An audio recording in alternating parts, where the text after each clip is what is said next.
আসসালামু আলাইকুম। Student corner পক্ষ থেকে তোমাদের সবাইকে স্বাগতম। আমি সাব্বির হোসেন, মানারাত ইন্টারন্যাশনাল ইউনিভার্সিটির স্টুডেন্ট। আজকে আমরা আলোচনা করব অ্যালকেনের সাথে হ্যালোজেনের বিক্রিয়া।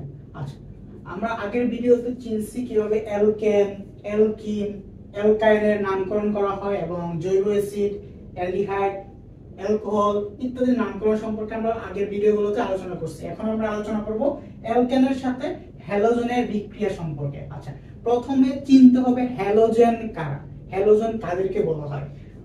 হ্যালোজেন হচ্ছে গ্রুপ 17 এর মৌলগুলোকে তোমার হ্যালোজেন বলা হয়। গ্রুপ 17 এর মৌলগুলো হচ্ছে তোমার হ্যালোজেন, গ্রুপ 17। এখন গ্রুপ 17 তো 17 তে কোন মৌলগুলো আছে আমার? আচ্ছা, গ্রুপ 17 তো আছে আমার fluorine, chlorine, bromine, bromine, iodine, এগুলো হচ্ছে আমার হ্যালোজেন মৌল। এছাড়াও আছে আরো কি আছে, আরো অনেক মৌল আছে, ওগুলো দরকার নাই, করে আপাতত জানলেই হবে।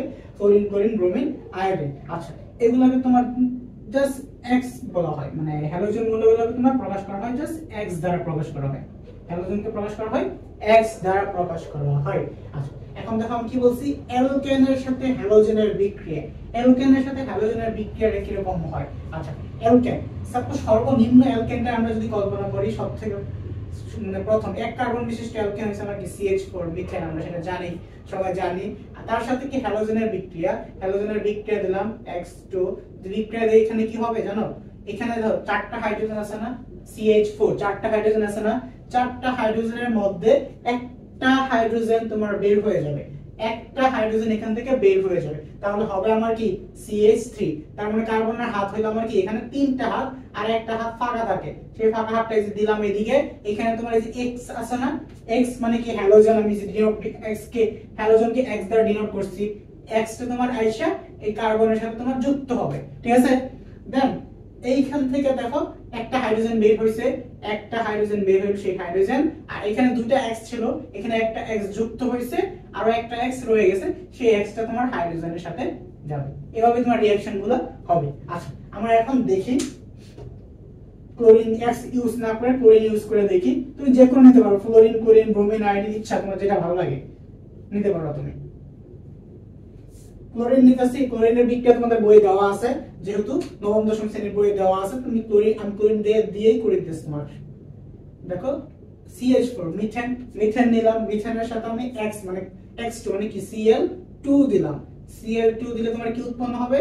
CH3, CH3 Cl প্লাস আমার হবে HCl, CH3Cl plus HCl, CH3 CH3Cl এর সাথে আবার ক্লোরিনের বিক্রিয়া দিবা। ক্লোরিনের বিক্রিয়া দিলে তোমার হবে কি CH3, সরি এখানে CH3 ছিল, আরো একটা হাইড্রোজেন বের হবে, তাহলে তোমার হবে কি CH2Cl2 প্লাস হবে আমার HCl, CH2Cl2 আর হবে আমার HCl। এখানে আবার এটা নিবা CH2Cl2 প্লাস পুনরায় আবার ক্লোরিনের সাথে বিক্রিয়া। দেখো তাহলে কি উৎপন্ন হবে? CH, আরো একটা হাইড্রোজেন রিলিজ হবে এখান থেকে, CH তিনটা ক্লোরিন এখানে যুক্ত হয়ে গেল, আর হবে তোমার CHCl। এটা নাম কি বলতে পারবা? এটা হচ্ছে তোমার ক্লোরোফর্ম, যেটা নাকে ধরলে মানুষ অজ্ঞান হয়ে যায়। CHCl3 chloroform. আচ্ছা, এই ক্লোরোফর্মটা আবার নিলাম CHCl3, ক্লোরোফর্মের সাথে তুমি যদি আবার ক্লোরিন দাও তাহলে হবে তোমার carbon tetrachloride, CCl4 carbon tetrachloride plus তোমার উৎপন্ন হবে HCl উৎপন্ন হবে, প্লাস HCl উৎপন্ন হবে। এখন দেখো যদি আমি এইটা আর এইটা কেটে দেই, এইটা আর এটা কেটে দেই, এটা আর এটা কেটে দেই, তাহলে থাকতেছে কি আমার এখানে? দেখো তো CH4 থাকতেছে আর এখানে তোমার চারটা ক্লোরিন থাকতেছে, এই পাশে শুধুমাত্র থাকতেছে আমার কি CH4 মিথেন প্লাস এখানে আমার কয়টা ক্লোরিন আছে?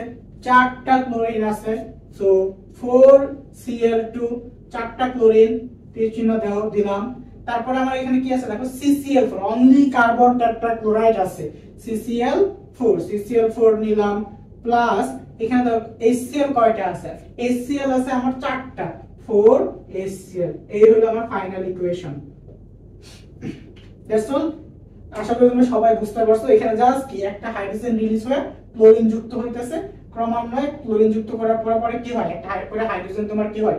রিলিজ হয়ে সেখানে ক্লোরিন যুক্ত হয়, আর ফাইনাল সমীকরণটা এটা দাঁড়ায়। আশা করি তোমরা সবাই বুঝতে পারছো। ইনশাআল্লাহ নেক্সট আমরা অসম্পৃক্ত থেকে কিভাবে সম্পৃক্ত বানানো হয় সেটা নিয়ে আলোচনা করবো। ততক্ষণ ভালো থেকো। আসসালামু আলাইকুম।